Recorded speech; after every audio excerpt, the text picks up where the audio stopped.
regard to love. So we look at certain terms which are associated with the theory. So relational distress. So according to Chapman, there is a distress in a relationship when love is not expressed in the manner that a receiver expects it. That is the receiver's primary love language. So a primary love language is nothing but the prominent manner in which a person expresses or understands love. For example, somebody writes me a love letter. So because that person has expressed love in the written form, I am able to understand it, and I am able to perceive that, okay, this person is in love with me. So imagine that person had done something for me, or had taken me out for a dinner. Even though that person is showing love in a different manner, I might not process it as love because it is not my primary love language. So my primary love language is what I will instantly understand as, okay, this is love, this person loves me. So that is my primary love language. And dialects are nothing but the various techniques that come under a love language that can be used to express love. So for okay, I'll talk about it later. Now, love tank. So another concept mentioned by Gary Chapman is a love tank. So he says that every individual has a love tank, and obviously the fuel in this tank is love. So the level of fuel in this tank is very much fluctuating, and it is a very porous tank. So the fuel is emptied out very soon, and it requires frequent replenishing. So just like how the cell membrane in our body, it allows only selected nutrients to permeate through its membrane. Similarly, the love tank also allows only very few love languages to enter its tank. So all kinds of love are not allowed entry into the tank. Only very specific forms of love are allowed entry into the tank. So now grounded theory approaches. Okay, I'm sorry, I missed out. Love Nudge app. So this book, I told you, it released in the year 1992, and it was an instant hit. And it has been translated over the years into more than 50 languages. And Chapman has been called on different talk shows, and he has his own website, which is called the 5lovelanguages.com. And this Love Nudge app, it was in the year 2001 that this app was initiated. So it is an app which can be downloaded into your Android phones, and it will give you an it has the love languages test inbuilt in it. So if you take the test, you will get to know what is your love language, and also it will give you inbuilt messages on, or like remind on how to initiate your particular love language, and the link can be shared with your corresponding partner. So the alerts will go to both of you. So that is how the app works. Now, grounded theory approach, because I'm not really sure that people here are entirely from a psychology background. I'm going to explain what a grounded theory approach means. So a grounded theory approach means it is a variation of a qualitative approach. So how a qualitative study works is, you go to a person, you interview them, and you record whatever data they give you, and you go through the data a couple of times to identify themes that are repeating within their statements. So, and with that, you come to a conclusion that this is how this person understands this concept. It is the same way in which the grounded theory also works, but the only difference here is that as and when you are collecting the data, you are also analyzing the data. So the research or the data is actually grounded in real life data. That is, your data will legitimize your approach. So when you are using a grounded theory approach, you do not have an initial theory in mind, but as and when the data collection progresses, you will keep exploring, does this theory fit my approach? Then if it does not, you will go for another theory. So finally, when all possible theories are exhausted, you will arrive at a perfect theory that fits your data. So that is a grounded theory approach. So the data is very much grounded within the approach. So that is how this theory was also developed. So Chapman was so this is the story of how the love languages was developed. So Gary Chapman was a religious counselor. So a religious counselor is somebody who does counseling for married couples within a parish. A parish is a segment of a church. So he was doing counseling for people who came to him at his church.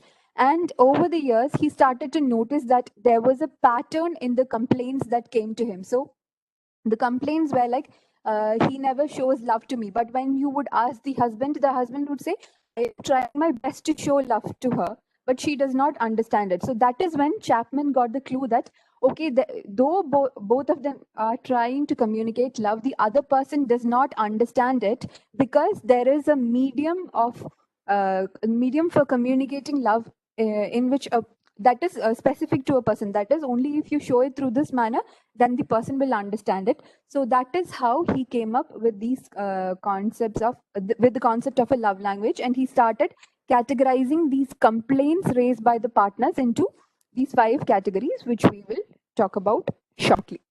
Okay, so the first love language is words of affirmation. Okay, so in words of affirmation, the focus is obviously on verbal communication, as the term sounds. So an individual with this love language will expect love in the form of words, and the various dialects of so yeah, I told you about dialects. So I told you that dialects are various techniques that come within a love language that you can use to communicate love. So the various dialects under a words of affirmation category would be supporting them through words, encouraging, appreciating, or affirming whatever they have to say, or acknowledging them. So these are dialects that come under the love language of words of affirmation. So in this love language, love can be expressed in the form of mails, texts, letters, and love notes. So an individual with this love language would prefer you to request them, as opposed to you demanding or insisting something on them. And also an individual with this love language, a frequent complaint that is often raised by by people with this love language is that you never listen to what I have to say, or you never spend time on the phone with me, or you do not appreciate me enough. So if these are the sort of complaints that your partner raises to you frequently, you can understand that, okay, so this person falls under the words of affirmation category. So I am supposed to express love to this person through words, through verbal communication.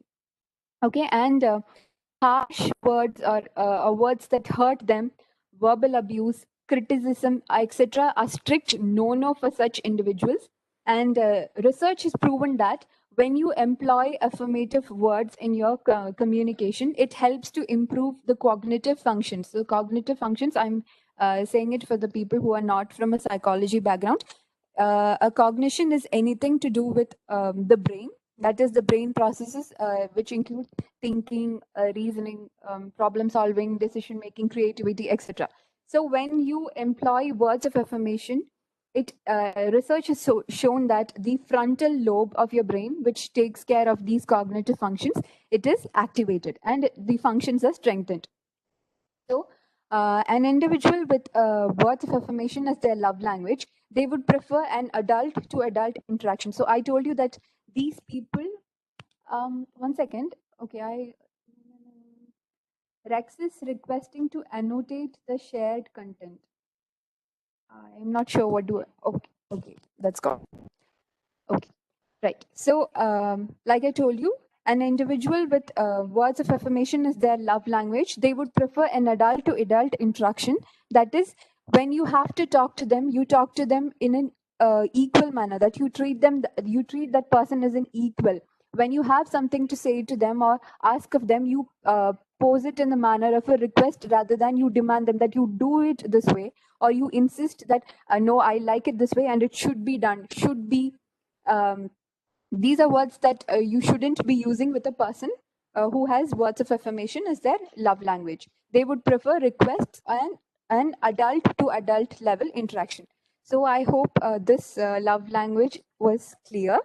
So I'm going to the second love language, that is acts of service, or it is also called selfless acts. So this is an everyday love language which comprises of actions, your daily life routine tasks and gestures.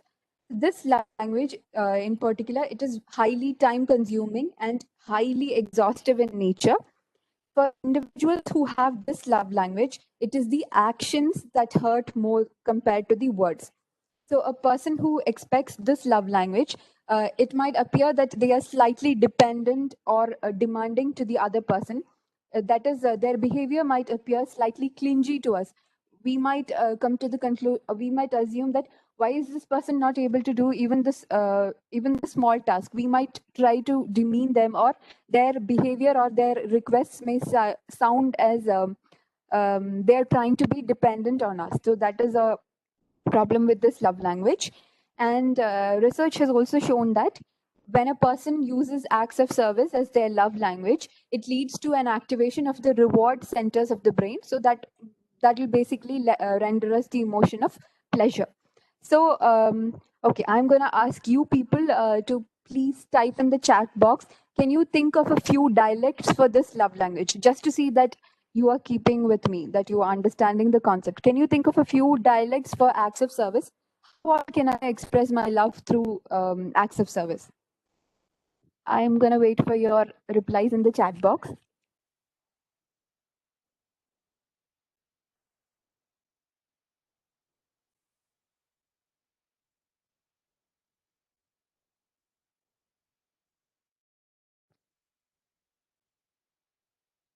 Okay, husband helping in everyday chores. Yeah. Hugs. Okay, hugs. I'm not sure how it comes under acts of service. Wife cooking for her husband or vice versa. Yeah, yeah, that's right. Okay, so I can, yeah, getting or asking help for daily activities. Yes, that's right. So I can see that you are guys are in tune with the concept. Okay, so other examples of acts of service can be cleaning utensils or taking out the trash, warming up the car, taking the dog out for a walk, help with an important project, etc. There's so many ways through which you can show it. Yeah, okay, household scores. Okay, it is household chores. Shall I help you in your project? Yeah, yes. Reminding, okay, maybe reminding them to do something. Okay, shall I cook on Sundays and give you a free day? Okay, that is a lovely love language. Okay, right. So I can see that you guys have understood it. So I go to the next love language. That is quality time. Okay, so this love language, it focuses on spending meaningful quality time together. So like the term sounds, the focus here is not on the amount of time spent together, but it is on the meaningfulness of the time that is spent together. So couples can choose to do a mutually enjoyable activity that is equally interesting for both. So the idea here is that couples have to choose on an activity that is equally interesting for both of them. It is not that one person enjoys it and the other person is least interested in doing it. That does not make it quality time.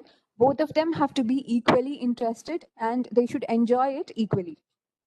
And also sitting in the same room and looking at your phones lost in your individual worlds, that is definitely not quality time. So putting away the phones is a must for quality time. And a complaint that is often raised by people who have this love language is that you never have time for me. You are always busy. You have time for your office work, but you never spend time with me. So when these are the sort of complaints that your partner frequently raises, you can get an idea that okay, this person's love language might be quality time. Okay, so quality time, it involves undivided attention that is focused on your spouse and it is centered on togetherness. So in this love language, the emotional connect between the two individuals is very important for each of them to appraise the time spent together as quality enriched. And also, self disclosure is a very important aspect of quality time. So a self-disclosure is me engaging in an open heart talk with my spouse or my partner. So it involves empathetic and reflective listening that involves open and warm talk. So I have to be empathetically attentive to what my partner is trying to convey to me, and I have to reflect on it in the same manner. Okay. Okay. Yeah, I'm not going to ask for dialects for this. I am sure you guys will know. So the fourth love language is physical touch. Okay, I'm so sorry. Morning prayers together, doing yoga. I think this is for quality time. Yes, sir, it falls under the category of quality time. Okay. So the fourth love language is physical touch. So before I explain to you the love language, I'll talk about this experiment which was done in the late 1940s in the United States. So they selected 20 babies and they were assigned into two categories. So the first category, that is the experimental group, it is a term in psychology. It had 10 babies and the control group had 10 babies. So the experimental group babies, the instructions given to the researchers were that the babies had to be attended to. That is, they had to be properly fed on time, bathed and all. But it was they had to take care that the touch and eye contact with the babies had to be very minimal. That they had to just go bathe and feed the baby and come back. They were not supposed to do anything more than that. Like showing any form of affection to the baby was not allowed. But for the control group babies, they were asked to show them affection in whatever way possible. That is, they had to take time and feed the baby and take time and bathe the baby. It had to be done in such a way that maximum amount of bonding was there between the researchers and the second category of babies. So the experiment was actually designated for a time period of 4 months, but sadly, after the first month itself, all the babies in the first category, that is the experimental group, who received but let's say a minimal amount of touch, all the babies, sadly, they passed away. So it was concluded that even though the babies were fed on time, the temperatures of their bedding and everything was set in the right manner for both of them, their needs were being met. These babies, sadly, they had to experience death because there was no bonding. That is, the phenomena of touch was very minimal there. So this was a very unethical experiment that was done long back. So why I am saying this experiment is to demonstrate the importance of being touched. So touch is one of the first senses that we acquire when we not acquire, or that is demonstrated to us when we come into the world. So touch is a very important sense. Okay. So individuals with this love language, that is physical touch, they prefer love that is tactile. And that does not mean it is always sensual. So this is the physical expression of love. And it is also a non-verbal love language that focuses on intimacy. So can you type in a few dialects that may come under under this physical touch love language in the chat box? Like, how all can I show my love through physical touch? Yeah, hugs, kisses, yeah, hugging.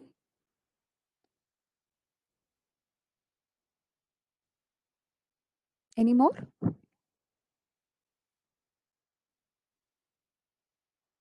Patting, yeah.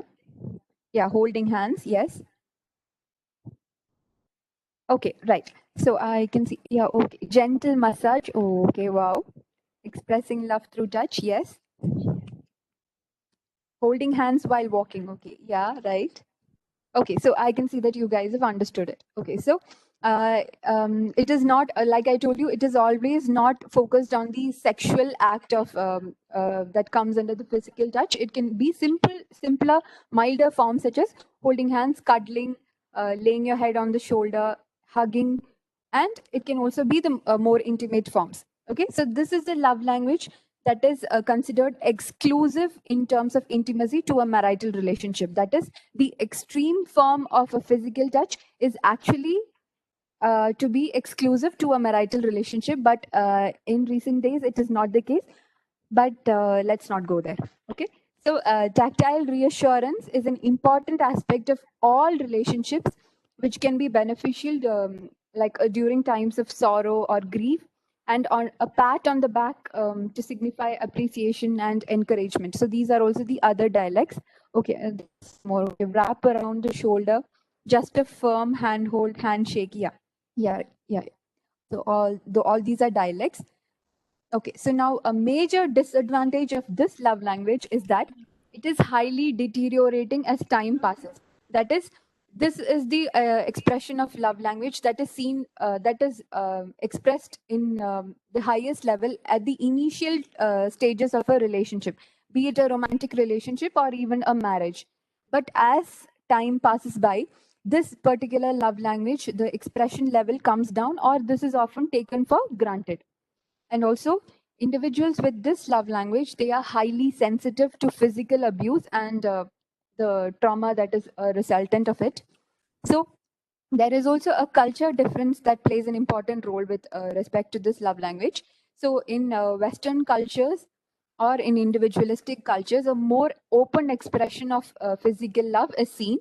And in Asian countries, especially in India, a more restrictive expression of love is seen, wherein we prefer love to be expressed or confined indoors, or we prefer it in private. I'm not saying that is the case for everybody, but I think that is more socially not appropriate but acceptable. Okay, so there is a culture difference with respect to this. So I hope this is clear. Now we'll go to the last love language. So the fifth love language is receiving gifts. Okay, so just like how I told you about physical touch, this love language also is seen mostly during the initial romantic stage of a relationship, and after that it is often brushed under the carpet, or it is considered unnecessary in a relationship.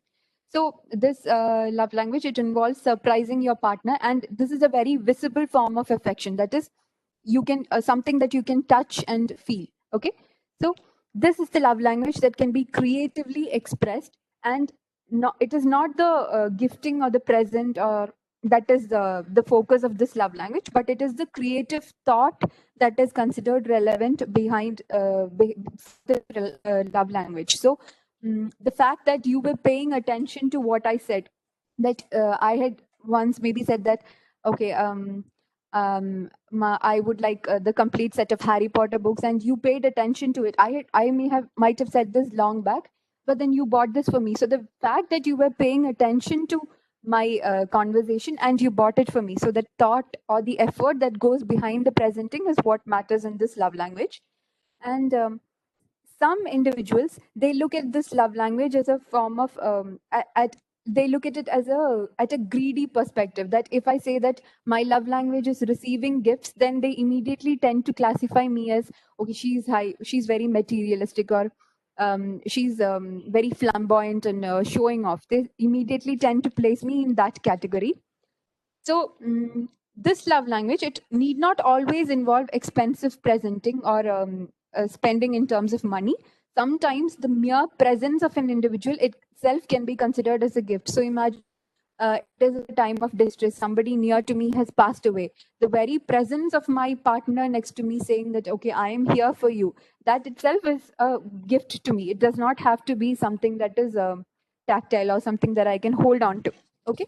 And this is also a love language that is highly subjected to comparison in terms of finance. Like I told you that she bought her husband bought a car for her. You didn't even buy me a keychain, a car's keychain. Okay, so these sort of comparisons, it is very common with this love language. So these are the 5 love languages. I hope it was clear to you. So the 5 love languages were words of affirmation, acts of service, quality time, physical touch, and the last one was receiving gifts. Okay, right. So now we'll look into, how do I know what is my love language? Okay, so these are few questions that will help you to identify what is your love language. So how would you define love? How do you show and expect love from your spouse? What do you complain most often about? So I told you, for a person with quality time as their love language, a frequent complaint raised by them is, you always have time to do every other work, but you never make time for me. So complaints, though they are irritating, they are very essential source or very important sources of information that will help you to understand what a person's love language is. Okay, and how do you usually solve problems in your relationship? So it is in the human nature that whenever there is a fight and you're trying to resolve the fight, you try to do what is pleasing to the other person, so that when if the person is pacified with that, then you can get an idea that, okay, so this could be the love language of that person. Okay, and what hurts you the most with respect to the relationship? So I told you that a complaint raised, what, for a person with words of affirmation as their love language, it is the words that will hurt more than the action. So if you criticize them, it might hurt more than you not taking them out or or anything. Okay, so the complaint or what is hurting them most will give you an idea of what is their love language. So if these questions still do not help you to find out what is your love language, then you can go for the method of elimination. That is, you list down all the 5 love languages, and you ask yourself, if I could take off two or three love languages from this list, which would it be? So then you tick off the 3, then you will be left with 2. So you can choose between the 2, which is a prominent form of expression that I used to love, or which is the manner in which I expect. So that will give you an idea. And if you're still not sure of which is your love language, then I suggest that you go for the 5-week experiment. So that is, the first week you use words with your partner, then the second week acts, third time, and fourth touch, and fifth gifts. So then you try to find out in which week did you find that your partner was the most satisfied. So then you will get an idea of, okay, so then this is the love language of the person. Okay, so, and if you are still not able to identify your love language, then I suggest that you take 5 love languages quiz. So this quiz, it is given by Chapman at the end of the book. So the 5 love languages book, you will find it at the last page. So this is not a scientifically validated scale, and it is also an ipsative scale. So an ipsative scale is a scale which has 2 options which are equally socially desirable. So it makes it difficult. So if I feel an equal affinity for both the options, it makes it difficult for me to identify which is my love language. Okay. So this quiz is also available on the website. So you can take the quiz to know which is your love language. So the results of the quiz would look something like this. So this is my result actually. So this is how it appears. So my love language is words of affirmation, which stands at 40%. And you can see that physical touch and quality time is at 20%. Acts of service is 17, and receiving gifts is hardly there. It is only 3%. So this is how the result appears in the website. It will give you the percentage, and it will give you a description of the love language, and it will also tell you how do you practice this love language. Okay. Now we'll talk about what are the disadvantages, or how has this concept been abused over the years. Okay, so the biggest okay ma'am, the website is 5lovelanguages.com. I'll type that. 5lovelanguages.com.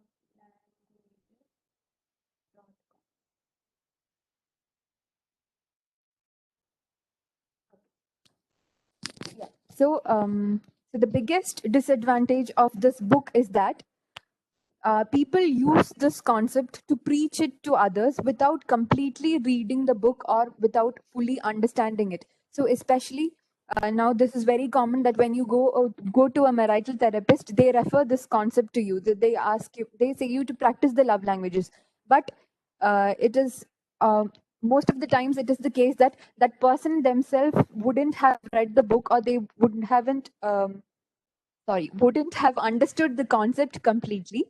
So, beyond stating the 5 love languages, Chapman also talked about attentiveness and self regulation. So, a very common practice is that people tend to focus on the 5 love languages, and then they leave off these 2 aspects, that is, attentiveness and self regulation. So, attentiveness and self regulation, I'm going to explain that to you. So Chapman stressed on the fact that you must pay attention to the complaints or hurt feelings and expectations of your partner. So that is attentiveness. I'm paying attention to the complaints and hurts feelings of my partner. And self-regulation is when I pay attention to my partner, I will understand that, okay, this is my partner's love language. Self-regulation is me making a conscious decision to act in the way that conveys love to my partner. Me acting in accordance with my partner's love language. So that is self-regulation, a modification in my behavior. That is self-regulation. Okay. So these 2 concepts, it is often left out when people explain the concept of 5 languages to other people. Okay. And also, an ethos shift is a sudden shift which happens over the generations, a perspective shift. Okay, so an ethos shift, an example would be like how in black and white times, the concept was that if something went wrong with the relationship, That is, if something is broken, you try to repair and reuse it. But now the concept is of a use and throw, that if something does not work out, then you immediately go for the D word. Okay, that is a divorce.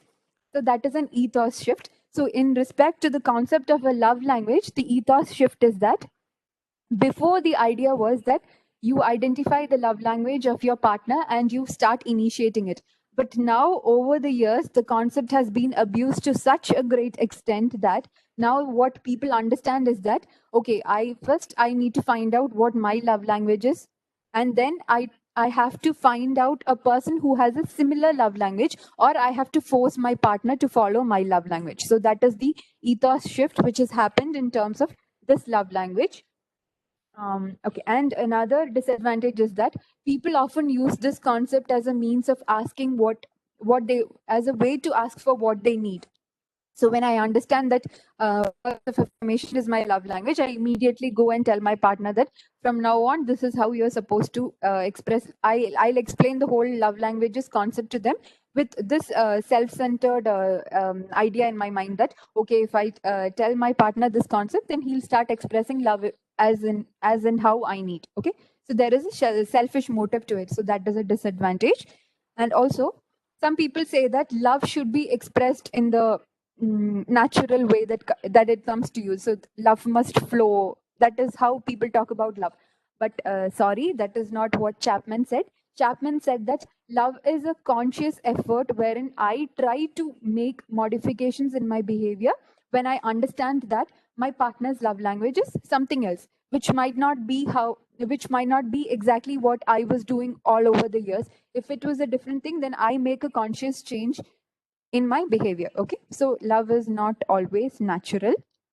And also, like I told you, people read the book to find out their love language and they are done with it. But sorry, no, that is not the end. It is only the beginning. Finding your love language is fine, but then you need to find out what the love language is of your partner is, and you need to start following it. So that is the message of the book.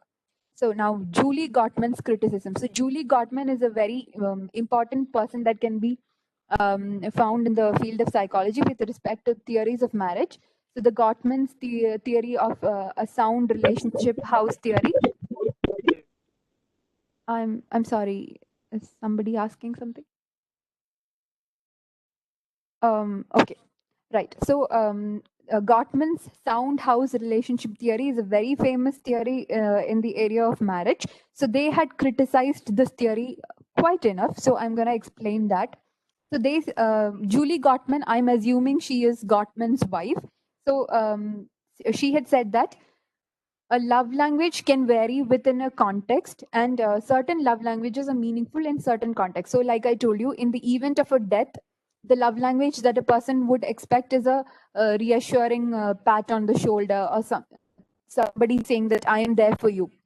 In that moment, the love language expected wouldn't be receiving gifts. So what she said was that a love language should be in tune with the context, and it should vary within the context. So that was the first criticism.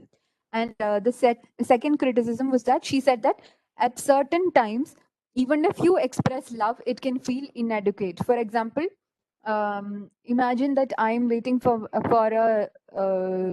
my partner to propose me, and I'm waiting for a ring, but he comes and he places the ring of a keychain onto my finger. So even though that is also a gift, it can feel inadequate to me because that was not the gift that I expected. Okay, so sometimes even if you express love in the love language of a person, it can feel inadequate to them. So that was the second. So the third was, she also said that at times, once the primary love language is identified, it can lead to a pigeonholing effect. So, pigeonholing effect is, if I understand that my partner's love language is acts of service, then from tomorrow onwards, I will ensure that everything is ready and proper, and everything is in its place. I will not give any chance for him to ask for it. So, this becomes a routine for me. I keep things in order and place for him, but I forget to follow all the other four love languages. So that is a pigeonholing effect. If I come to realize something, then that becomes my default method of following. Okay, so that it leads to a restrictive, a narrower expression of love. Okay, And the next criticism was that she said that some love languages are essential in everyday life. So what she said was that every day you must have quality of time. Every day acts of service and physical touch must be there. So you cannot actually term it as a love language. It is something that is a part of your routine life. So that was the next criticism. Okay, she has criticized a lot. And the next was sometimes a particular love language can appear to be demanding on the partner. So, an example is imagine an individual with a childhood history of sexual or a physical abuse, and that person is still in the trauma of it. If that person's partner has a love language of physical touch, then that can be a demand on the person that that person might not be able to show it. And similarly for autistic people also, if they have a partner whose love language is physical touch, it becomes difficult for the autistic person to express it. Okay. Oh, okay. So these were all the criticisms that she said. But the irony here is that, so I told you that they have a very famous theory called sound relationship house theory. So their theory talks about a relationship in terms of a house with 7 levels. So the first level talks about me identifying my partner's love map. Okay, so the love map is a very similar concept to the love language. It is me trying to find out what are the expectations of my partner, me attending to their needs. Okay, so it is a very similar concept to the love language. So the irony here is that though they were actually criticizing the love languages theory, their own theory's foundation level actually talked about the love languages. According to their theory, only if you build the first level, then you can proceed to the second level. So their foundation itself was the love languages that they were actually criticizing. Okay, so yeah. The next disadvantage, so I told you that Chapman's actual message was that you need to identify the love language of your partner and follow it. But the common misperception is that I have to identify my love language and then find somebody who has a similar love language, or I force the partner to follow it. Then Chapman's qualification. So Chapman has his MA in anthropology and his PhD is in religious education and theology. So I told you that he was a religious counselor. So people criticize it, saying that he is actually not qualified to do marital counseling. His theory has more of a religious perspective, and it actually does not fit within the concept of within the field of psychology. And some people even regard it as psychobabble. So psychobabble is something that a theory that just pops out of air. Okay, so something that is made up. So that is how some people regard this theory. So that these are the disadvantages of the concept. Okay, now some final words to be said. So this theory, it reflects the humanistic existential perspective. So the humanistic theory states that with respect to a relationship, it states that you should take delight in the uniqueness of your partner and not demean them in any way. So like I told you, if I understand that my partner's love language is acts of service, rather than looking at it as, oh, he's so dependent on me, or he's so childish, or he's so irresponsible, I must take delight in the fact that, okay, he has such a unique love language. Okay, so I must take delight in the fact, and I shouldn't be using this concept. I shouldn't be using this concept for any self-centered agendas. Okay, I shouldn't be using my partner to meet my emotional needs. Okay, and the second is that this concept, it reflects healthy love in which the concern is for my partner's well-being rather than for myself. And the um, the individuality of my partner, that is well respected, that all their idiosyncrasies are also accepted, and I am not treating them with any humiliation or contempt. So my partners need to be loved in a particular way. I am respecting it rather than um, humiliating them. Okay, so when the love language of a partner is followed, we might actually think that according to this theory, okay, it looks like the benefactor of according to this theory is only the other person, but it is not that case. When I start following the love language of my partner, it actually leads to a change within myself. Okay, it leads to a kind of a awakening of wisdom. That is the kind of feeling that happens within me. And if you have to follow the love language, it requires that you have to be kind and disciplined. Only then you can follow the love language. So there is, like I told you, there is a conscious choice of effort for having to expend one's energy on another. That I must take this choice, that I am willing to expend energy for my partner, or you wouldn't actually get the genuine satisfaction of having truly loved your partner. Okay, and also when you have to follow a love language that doesn't come naturally to you. For example, imagine that my partner's love language is acts of service, and I am a person who has been trained to be very independent from childhood. I do my things on my own. I don't like people doing things for me. So imagine my partner's love language is acts of service. So it is not a love language that comes naturally to me. So at if that is the situation, rather than thinking that why now I have to do this for this person, rather than thinking of it as a burden, I have to actually find comfort by thinking that I am able to love this person in a greater form. That is my love language. I should be considering it as a greater expression of love. Okay. And I told you that. So love languages can be a challenge to the individual, wherein it requires them to step out of their comfort zones. It can require you to sacrifice your ego, and couples with aligned love languages, that is, I and my partner, both of us have the same love language. Even then people can experience incompatibility. So incompatibility is not two people having different love languages, but it is the unwillingness of a person to initiate learning, that I am not willing to learn the love language of my partner. So that is actually an incompatibility with regard to the love languages. Okay. So the last thing I would like to say is that, so love languages, like I told you, it is still not accepted as a psychological construct within the field of psychology. I told you the various criticisms that are being laid against the theory. There is no proper tool to assess the love language of a person. So further validation and exploration of this construct is required. So future recommendation. So I actually joined for PhD with the idea that I must be doing my PhD on love languages, but then something happened and I couldn't do it. But I have done 2 qualitative studies on the same, but my sample was very limited. It was hardly 15 people. So based on those studies, these are my future recommendations. So gender slanting. So one of the studies that can be done in future is to identify if there is a particular affinity for a love language with respect to genders. For example, like women prefer words of affirmation or men prefer acts of service. That kind of study has not been done, so that can be done. And a transition in the love language, that is, as like during the lifespan of a person, is there a transition in the love language? That is, when I was a kid, I have a particular love language. When I reach my adulthood, my love language changes, and then when I get married, does it change? That study can also be done. And a shift in the love language. So this is a situation thing. So for example, imagine a lady who had words of affirmation as her love language, but then after marriage and she has 3 kids, suddenly her love language could be acts of service. The love language that she expects from her husband could be acts of service. So that is a situational thing. So that study can be done.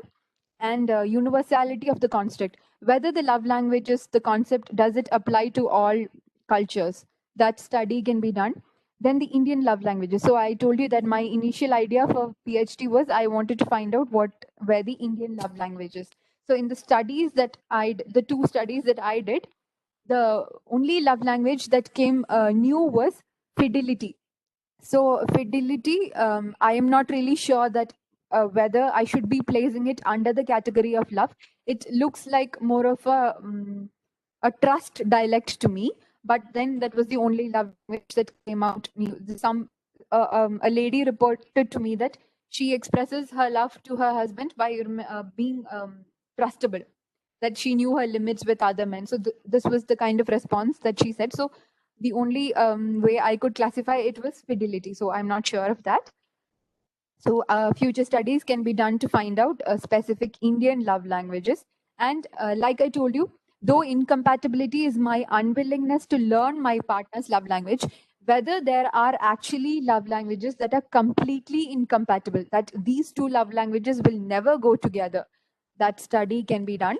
And also, like how we talk about sex education must be a part of the curriculum, I also recommend that premarital education be part of our curriculum with specific importance to the love languages. So it can be included as an elective paper in a college level also. So that these are my future recommendations.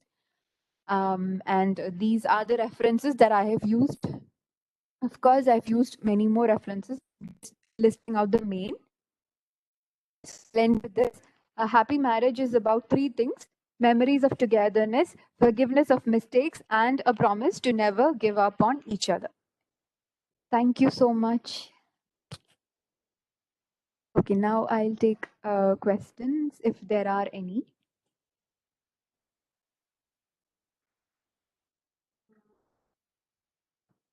Okay, any longitudinal studies? No, sir. No, no studies. I mean, no particular longitudinal study has been done so far. Okay, thank you. Thank you so much. Yes, yes. Ma'am, the second love language, no, acts of service and selfless act. Or So, selfless acts. Yes. yes. So, I was not very clear about it. So, just can you give one example? If a person is having a love language of this, how Yeah. would they behave? Like, Yeah, okay. So if my partner's love language is acts of service, so their expectations might differ. Okay, it can be subjective. So the husband might expect the wife to iron his clothes and keep it ready on the bed, that the shoe be polished, his watch and tie and everything be in place before he leaves for the office. Though he can do such things on his own, that is how he prefers it to be done. So that is how he, if such things are done before he asks for it, then he considers it as love. For a wife, it can be help with doing the dishes, or like somebody mentioned that on Sundays the husband does the cooking. So such things. So these are the dialects of acts of service. So that so, something be done for them. Something be done for me without me asking for it. okay. So, Okay. selfless means like without Selfless any means selfishness, without any selfless means selfishness. see, like I told you, why can't he do it on his own? After all, it is just a matter of taking his tie or just polishing his shoe. So there, if I am responding in such a manner, then that means that I am placing myself first. But if I am selfless, then it means that even though it is slightly irritating for me, because this is how my husband understands love, I do it for him. So that is selfless. That is me placing others before me. I am more concerned about others rather than about me. Yeah, basically not being selfish. I think two things comes there, right, ma'am? Both positive and negative, right? Yes, yes, it is Service, yeah, positive and yeah. negative. Yeah, because Uh, like I told you, so this Chapman, he is a person with a religious background of Christianity. Okay, so the main difference between psychology and Christianity is that in psychology we always talk about taking care of ourselves. We always place the self first. But when it comes to Christianity, always it is always the others that comes first. So this theory might sound slightly not okay for us, but like I told you, the theory, it okay, originates from a Christian perspective. So that is why it is not okay, negative. It is just a slight discomfort of we are not able to place the other person first before us. okay. Thank you. Yeah, thank you. Okay, if one of the partner is having incompatibility in one of his love language, how the other person okay, so I think what Shiv Kumar sir is asking is if I am not able to follow the love language of my partner. So it's just like I told you, sir, if you have to follow the love language, it requires that you be kind and disciplined. And you have to make conscious effort. Like I told you, some love languages, it does not come naturally to a person. But if you have to show love to your spouse, and if in a manner that they understand, then you should make the conscious choice of doing it. So it requires effort. I hope that was what you asked. Okay, and also some people might have this doubt that if one person keeps on doing what is not okay with them, and the other person is not reciprocating it, so that is also another disadvantage of this theory, that it doesn't talk about a time limit, that how long should I keep doing this for the other person. It does not talk about it. Is this theory is not time bound. It talks about you have to do it for as long as it matters to you.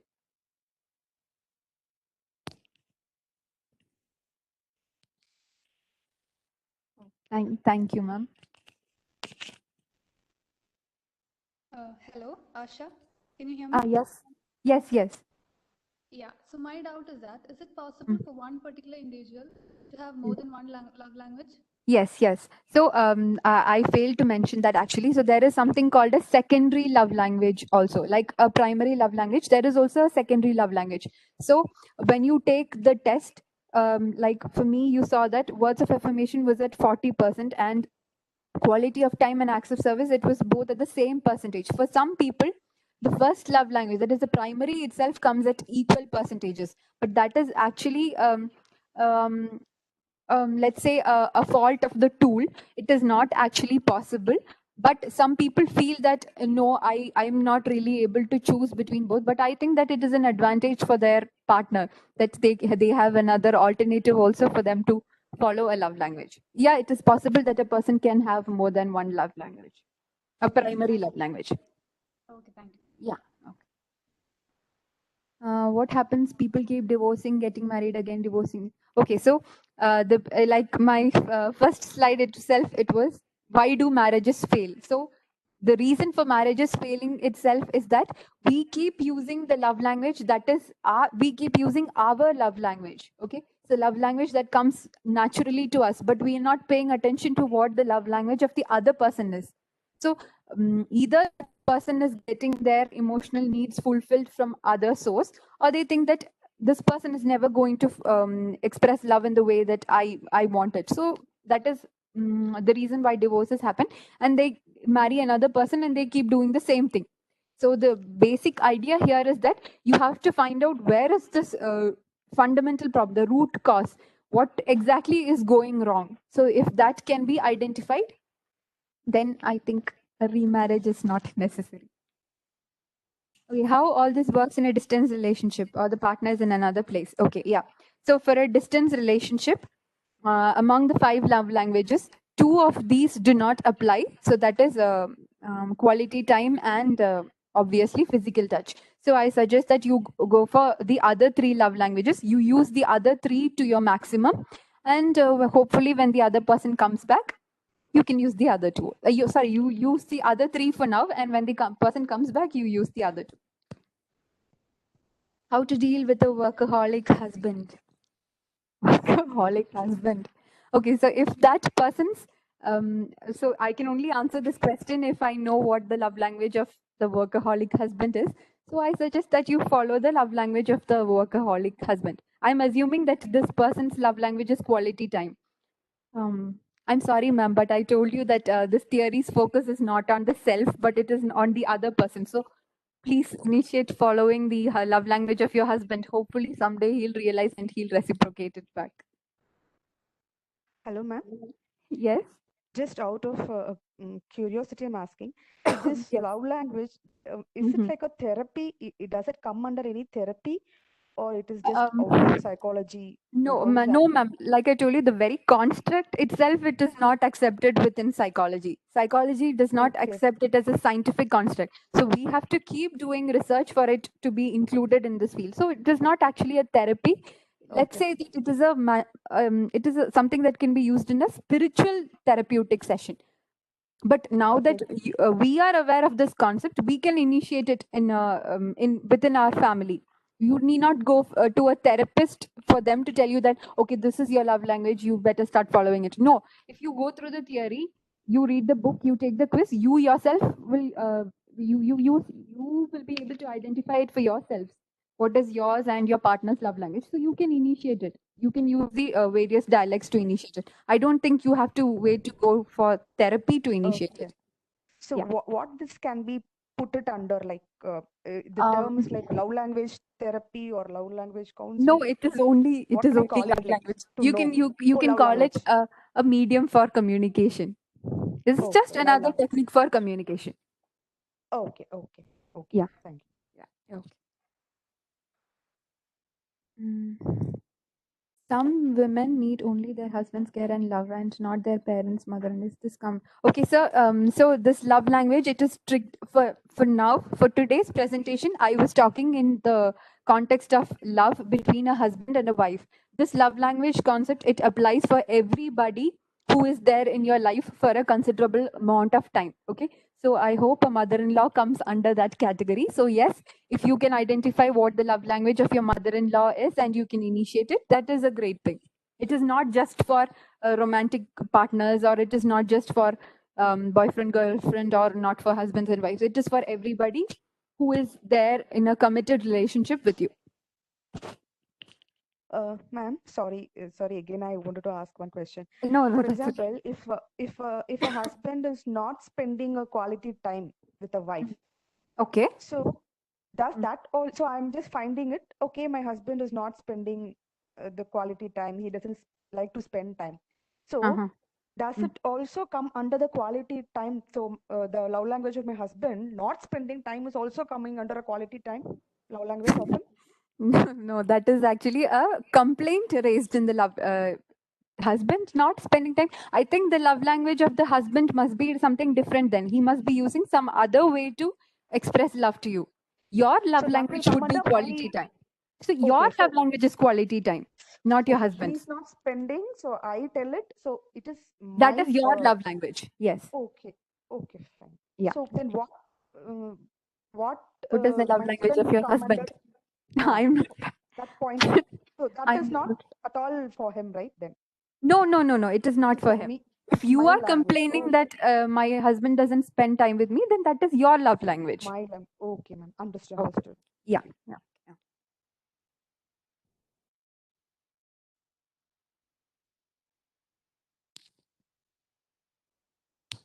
All these five languages look like do's and don'ts from the perspective of counseling, problem counseling or a helping counselor.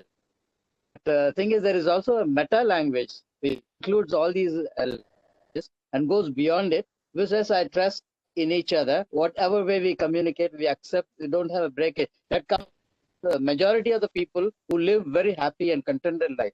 So if you take those experiences together, perhaps these languages may not matter at all. Yes.